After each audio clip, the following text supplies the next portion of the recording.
Hello बच्चों, welcome to the second class of your geography subject and we are discussing the first chapter that is resources of your NCERT book and the book name is Resource and Development. So बच्चों ये आपका second session है. So let's start with our second session. Okay? तो बच्चों एक बार brief recap कर लेते हैं कि हम लोगों ने अपने पिछले क्लास में क्या क्या कवर किया था and then we'll move on to our next topic here so that it would be easy for you to connect to the last topic and to understand the next topic. Okay? तो बच्चों last class में हमने सबसे पहले resource का मतलब समझा था. Definition of resource. What is a resource? Anything, any object that can be of use to us to satisfy our own needs is termed as a resource. Right, simple terms में हम यही बोलते हैं. कोई भी ऑब्जेक्ट जो हमारे use का हो और हम उसे यूज करते हैं क्यों? To satisfy our own needs. For example electricity हमारे घर में, that is source of light for us, है ना.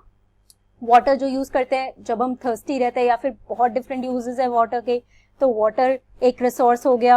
Air, the air that we are breathing in. Text books जिसको आप पढ़ते हो फॉर योर एंटरटेनमेंट और फॉर गेनिंग मोर नॉलेज, तो टेक्स्ट बुक आपका एक रिसोर्स हो गया. पेपर, पेंसिल, तो छोटी से बड़ी चीजें जिसका अपना एक यूज हो, तो उन सब चीजों को हम रिसोर्स बोलते हैं. राइट, हमने बहुत सारे एग्जाम्पल्स देखे थे, मैंने अभी भी आपको वो सारे एग्जाम्पल्स बताए हैं. उसके बाद हमने क्या कवर किया? We talked about the characteristics of resources. तो हमने 3 characteristics देखे थे बच्चों. सबसे पहले हमने देखा था utility. Now what was utility? Something that is of use, right? तो utility, अगर किसी object की utility होती है तो वो object ultimately एक हमारा resource बन जाता है, right? क्योंकि हम उसको use करते हैं. television, फिर vegetables, everything that is of use to us, right? तो हमारे लिए वो सारी चीजें अगर हमारे लिए यूजफुल है तो हमारे लिए वो एक रिसोर्स हो गया. उसकी अपनी डिफरेंट कैटेगरीज होती है. सेकेंड कैरेक्टरिस्टिक जो हमने देखा था बच्चों वो है वैल्यू. अब वैल्यू का क्या मतलब होता है? Something that is of worth, right, of some importance. तो वैल्यू क्या होता है? वो यूटिलिटी से डिफरेंट होता है. Utility is something that is useful और उसमें अगर वैल्यू ऐड कर दो, मतलब उसका एक इंपॉर्टेंस बढ़ जाए हमारे लिए, तो एक वैल्यू के टर्म्स में हम उसकी बात करते हैं. तो वैल्यू कैन बी इकोनॉमिक और इट कैन बी एस्थेटिक, जो आज के सेशन में हम एग्जाम्पल के थ्रू समझेंगे. Okay, the third characteristic that we discussed was consumption and depletion. तो कंजप्शन एंड डिप्लीशन का मैंने आपको एग्जाम्पल दिया था कि आप अपने घर में अगर एक वाटर टैंक है आपके घर में और आप वाटर यूज करते हो अपने घर में, तो जैसे जैसे आप पूरे एक दिन में आप वाटर यूज कर रहे हो तो आपका कंजम्पशन हो रहा है. राइट, कुछ भी अगर आप यूज कर रहे हो फॉर ड्रिंकिंग, फॉर बेदिंग और for cooking, for washing, anything, तो वाटर तो आप यूज कर रहे हो, तो आप देखते होगे कि आपके टैंक में वो पानी खत्म हो जाता होगा. तो ऐसी अगर एक लार्जर कॉन्टेक्स्ट में देखो तो डिप्लीशन होता है that something that is reducing in quantity, right, उस चीज की कमी होती जाती है, तो वो डिप्लीशन धीरे धीरे घटते जाना. ओके, तो अब हम आज के सेशन को कंटिन्यू करते हैं और देखते हैं कि वैल्यू के बारे में जो आपको मैं बता रही हूँ कि value as a resource, it can be both aesthetic, economic, या आपके लिए अगर टर्म्स नहीं हुए तो इसके एग्जाम्पल के थ्रू हम समझ सकते हैं कि इसमें डिफरेंस क्या है. ओके, तो जैसे आपको बताया that value means worth, something that is of importance to us. Okay, तो the value of resource can be both aesthetic, that is beautification. अब एग्जाम्पल के लिए हम लेते हैं कि अगर आप एक लैंडस्केप की बात कर रहे हो बच्चों, तो अगर आप कोई भी हिल स्टेशन पे या कहीं भी अगर आप हॉलीडेज में घूमने जाते हो, समर हॉलीडेज, विंटर हॉलीडेज, या अपने आसपास ही देखते हो, ट्रीज ये सब देखते हो, एक ब्यूटीफुल लैंडस्केप देखते हो, तो उसको आप इकोनॉमिक टर्म्स में उसे डिस्क्राइब नहीं करते हो, राइट, उसको एस्थेटिक टर्म में डिस्क्राइब करते हैं. मतलब हम लोग उसकी ब्यूटी की बात करते हैं, राइट, तो उसका हम लोग जो उसका वैल्यू है उसे एस्थेटिक टर्म में देखा जाता है, उसके ब्यूटी को हम लोग एस्थेटिक टर्म्स में देखते हैं. तो दैट एस्थेटिक का मतलब ही होता है beautification, talking about beauty of something, right. तो ट्रीज जो है हमारे नेचर को, it makes our nature look more beautiful, right. तो इस तरीके से हमारे नेचर में ट्रीज जो है वो हेल्प कर रहा है तो नेचर को ब्यूटिफाई करने के लिए. अब उसका इकोनॉमिक वैल्यू हम देखते हैं कैसे होता है. So economic value of a product refers to its benefit. अगर हमें कोई चीज से कुछ बेनिफिट मिल रहा है, इकोनॉमिक वैल्यू तब होता है, राइट, कि जब भी हम बेनिफिट की बात कर रहे हैं कोई भी एक ऑब्जेक्ट से, कोई भी एक प्रोडक्ट से, तो वो उसका इकोनॉमिक वैल्यू हो जाता है. Like the trees provide oxygen to people.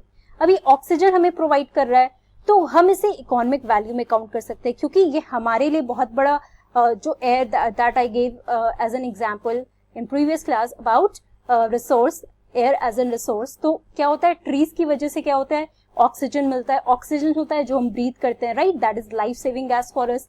तो आप देख रहे हो यहाँ पे इकोनॉमिक वैल्यू हमारे ट्रीज का ऐसे होता है, एस्थेटिक ब्यूटिफाई करने के लिए नेचर को।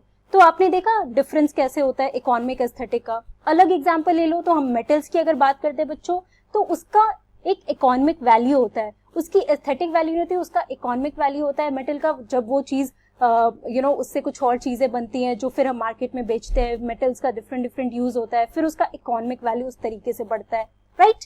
तो एस्थेटिक वैल्यू को हम लोग इकोनॉमिक टर्म्स में नहीं बात कर सकते, that is something we are talking about beautification और anything like that. Economic terms मतलब उससे हमें कोई बेनिफिट मिल रहा है। अब कोई एक जगह अगर ब्यूटीफुल है तो उससे कुछ बेनिफिट तो नहीं मिल रहा हमें।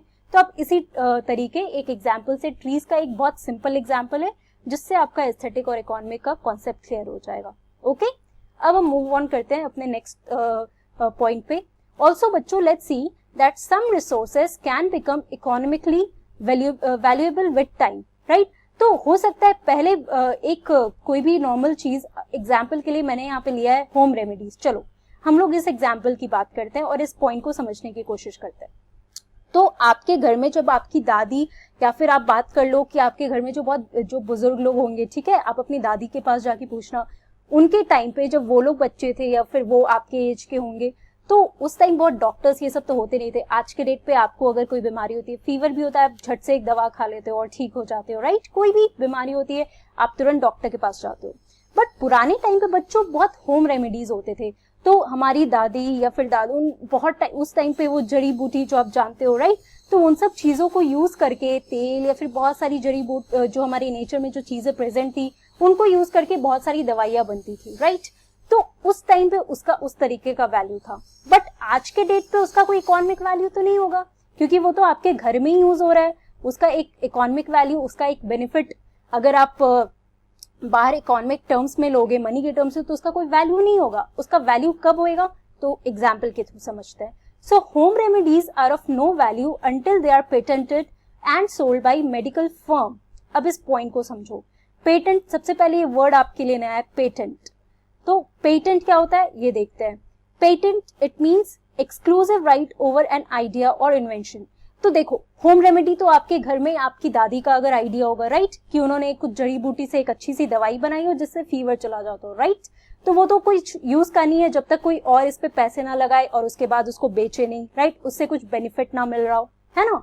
तो पेटेंट होता है कि अगर मान लो कोई एक केमिस्ट है जो आपकी दादी से वो रेमेडी जो है उनसे ले लिया है, अपना राइट उस पे दे रहा है, बिल्कुल एक्सक्लूसिव राइट होगा वो केमिस्ट का आपकी दादी की जो जड़ी बूटी, जो होम रेमेडीज आपकी दादी ने बनाई उस चीज पे। तो दादी का आइडिया है, लेकिन इसको यूज कौन करेगा, एक केमिस्ट करेगा। तो जब तक एक केमिस्ट अपने मेडिकल फर्म में, आप जैसे केमिस्ट की दुकान में दवाइयां लेने जाते हो, तो वहां पे जब तक वो यूज करके नहीं बेचेगा तब तक उसका इकोनॉमिक वैल्यू नहीं होगा। तो आप समझ रहे हो कि विद टाइम कुछ रिसोर्सेज का इकोनॉमिक वैल्यू बनता है। तो होम रेमेडीज भी वही एक एग्जाम्पल है कि घर पे अगर पड़ा रहेगा तो उसका कोई ना बेनिफिट है ना कोई यूज है। लेकिन अगर कोई एक केमिस्ट आपके घर में आके वो आपकी दादी से वो सारे होम रेमेडीज ले जाता है और कहता है मैं यूज करूंगा, मैं अपने मेडिकल फर्म में से बेचूंगा, तब जाकर उसका इकोनॉमिक वैल्यू होता है। Okay, I hope that it is clear to you. Now let's move on to another topic here, that is how does a substance change into resources, right. तो अब हम देखते हैं कि एक सब्सटेंस, जो भी एक ऑब्जेक्ट है, वो एक रिसोर्स कैसे बनता है। तो let us see what are the two major important factors that play an important role to for a substance to change it into a resource. So here बच्चों, time and technology are two important factors for this. People themselves are the most important resource. अब हम समझते हैं इस topic को कि time और technology कैसे एक इंपॉर्टेंट फैक्टर है हमारे लिए कि वो एक ऑब्जेक्ट को रिसोर्स बनाता है, राइट। तो अगर आप पुराने टाइम पे, जैसे आप इस पिक्चर को ही देखो बच्चों, तो आप लोग हिस्ट्री में अपने फर्स्ट चैप्टर में क्लास 6 में आपने हंटर गैदरर्स ये सब के बारे में पढ़ा होगा, अपने एंसेस्टर्स के बारे में पढ़ा होगा, राइट। तो आप इस पिक्चर से इवोल्यूशन ऑफ मैन तो देख रहे हो, लेकिन साथ में इंपॉर्टेंट क्या है समझना कि उनके साथ ये टेक्नोलॉजी, जैसे टाइम के साथ इनमें ये इवोल्यूशन हुआ है, राइट। पहले एप्स थे, फिर थोड़ा ह्यूमन बीइंग का फॉर्म आने लगा, राइट। आप देख रहे हो डिफरेंट डिफरेंट पिक्चर में ये टाइम के साथ ऐसे बन रहा है। तो टाइम के साथ इनके साथ देखो ये इन्वेंशन, जो ये डिस्कवरी कर रहे थे वो भी चेंज हो रहा था।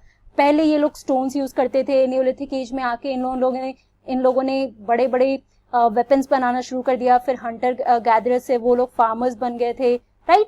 तो आप देख रहे हो कि फाइनली जो हमारा फाइनल फॉर्म जो है ह्यूमन बीइंग का, now we are we have adapted ourselves to this new technology of laptop, computer, mobiles and everything, right? Technology कितनी advance हो गई है, तो with time technology also changes. Now this too plays very important role. कैसे? To make a substance as a resource. और why people are the most important resource? क्योंकि it is our knowledge and our skills जो हम लोग apply करते हैं. जैसे Hunter gatherers जब आए तो उनके नेचर में, नेचुरल एनवायरमेंट में बस उन्होंने स्टोन्स देखा, राइट? तो स्टोन्स को उन्होंने यूज किया, फिर उससे फायर बनाया. तो हम इसके बाद एग्जांपल्स देखते हैं. तो वो उनकी स्किल थी ना, उनकी इंटेलिजेंस थी जो उन्होंने यूज किया. उसके बाद फायर से उनको लगा कि इससे कुकिंग कर सकते हैं, राइट? तो ऐसे ऐसे फायर की डिस्कवरी हुई. तो हम लोग एग्जाम्पल के थ्रू इसको समझते हैं. But people themselves are the most important resource. कहने का मतलब क्या है कि हम लोग अपनी स्किल और अपनी आइडिया और नॉलेज से हम लोग चीजें इन्वेंट करते हैं, उस डिस्कवर करते हैं, और वो चीज, जो भी ऑब्जेक्ट हम डिस्कवर करते हैं, वो एक रिसोर्स बन जाता है. और उसी रिसोर्स से फिर और आगे आप बढ़ते जाओ तो बहुत रिसोर्स बनते हैं. अब एग्जाम्पल के थ्रू समझने की कोशिश करते हैं. तो देखो, सबसे पहला एग्जाम्पल है यहाँ पे the discovery of fire. How it led to the practice of cooking and other processes. तो फायर, जब हंटर गैदरर्स ने उस टाइम पे, जब ये फायर इन्होंने डिस्कवर किया था, rubbing two stones against each other, तो उन्होंने तो उस टाइम पे पहले जानवर को भगाने के लिए यूज किया, फिर धीरे धीरे उनको खुद समझ में आने लगा, अडेप्ट करने लगे, तो उन्होंने खाना बनाना शुरू किया. तो आज के डेट में देखो, ये फायर, ये टेक्नोलॉजी जब ये बढ़ गई है, तो आज के डेट में हम फायर कितनी चीजों के लिए यूज करते हैं. फॉसिल फ्यूल्स में यूज होता है, कुकिंग गैस में यूज होता है, बर्निंग के लिए यूज होता है ना. फायर को various it is used by us for various purposes, right. तो आप देख रहे हो टाइम के साथ टेक्नोलॉजी कैसे कैसे चेंज हो रहा है, और आज के डेट में फायर का क्या क्या यूसेज है ना. उस टाइम पे कुछ और यूसेज था, आज के टाइम पे कुछ और यूसेज है. दूसरा है invention of wheel. It resulted into the development of new modes of transport, right. तो जैसे बच्चों, ये व्हील, उस टाइम पे देखो ये व्हील ऐसा था. आज के डेट पे आप देखो जो हमारा व्हील है, तो हर एक ट्रांसपोर्ट में, चाहे वो एरोप्लेन हो, चाहे वो ट्रक हो, बस हो, सब में ये व्हील यूज होता है. उस टाइम पे तो व्हील जब इन्वेंट किया गया था, तो लोगों को तो पता नहीं था किस चीज के लिए यूज करना है, बस उन्होंने ऑटोमेटिकली एक एक्सीडेंटली उसको इन्वेंट कर दिया. तो टाइम के साथ और टेक्नोलॉजी कैसे चेंज हो रहा है.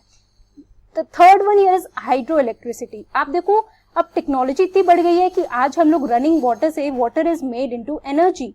तो हाइड्रो इलेक्ट्रिसिटी ये होता है ना कि हम लोग वाटर, रनिंग वाटर में डैम ये सब बना दिया जाता है. उसके बाद बहुत सारे प्रोसेस, बहुत सारे इन्वेंशन, डिस्कवरीज हमारे साइंटिस्ट ने देखा, और उन्होंने फिर तैयार किया ये हाइड्रो इलेक्ट्रिक पावर, जिसके थ्रू वाटर से हम एनर्जी एक्सट्रैक्ट करते हैं, राइट. तो आपने देखा फायर व्हील और हाइड्रो इलेक्ट्रिसिटी, ये सारी टेक्नोलॉजीज, और इसकी वजह से कैसे कैसे एक सब्सटेंस, कोई भी एक ऑब्जेक्ट, उसको हम लोग एक रिसोर्स में यूज करते हैं, राइट. तो बच्चों, everyone is very important, everyone is resource. You yourself, you are a resource, you are a resource, right? So now, mama, am I important resource to you? Obviously yes dear, you are an important one, right? आप अपनी mummy के लिए बहुत important resource हो, आप इस society के लिए बहुत बड़े इंपॉर्टेंट रिसोर्स हो, राइट. तो हर एक इंडिविजुअल का अपना एक आइडेंटिटी और उनका एक जो भी आपका एक स्किल हो, आपकी एक नॉलेज हो, अगर आप उसको यूज करते हो और कोई भी चीज बनाते हो, आप एनहांस करते हो अपने नॉलेज को, उन चीज आप टेक्स्ट बुक पढ़ के, एक जो आपका रिसोर्स है उसको पढ़ के आप नॉलेज गेन करते हो, वही चीज फिर आप अप्लाई करते हो कोई चीज बनाने में, एक दूसरा रिसोर्स बनाने में. तो इस तरीके से देखते हो एक पूरी साइकिल है, और इसमें हम लोग भी इन्वॉल्व है, राइट. तो अब इन शॉर्ट हम लोगों ने आज की क्लास में क्या क्या कवर किया. हमने देखा that value can be both economic and aesthetic. Aesthetic मतलब ब्यूटिफिकेशन, जैसे ट्रीज, ये सब, it beautifies our nature. Economic मतलब इट प्रोवाइड्स ऑक्सीजन, और जो हम लोग ब्रीथ करते हैं तो एक हमारे रिसोर्स हो जाता है, इकोनॉमिक वैल्यू वैसे बढ़ जाती है उस चीज की. Also we saw that how does an object becomes a resource, right. हमने ये सारे एग्जाम्पल्स देखे, फायर का, व्हील का, और टाइम और technology, it plays very important role. Okay, तो बच्चों आज के लिए इतना ही. अब नेक्स्ट क्लास में हम लोग पढ़ने वाले हैं क्लासिफिकेशन ऑफ रिसोर्सेज, और हम देखेंगे ये different classification, natural, man made and human resources. Okay, so take care, thank you very much.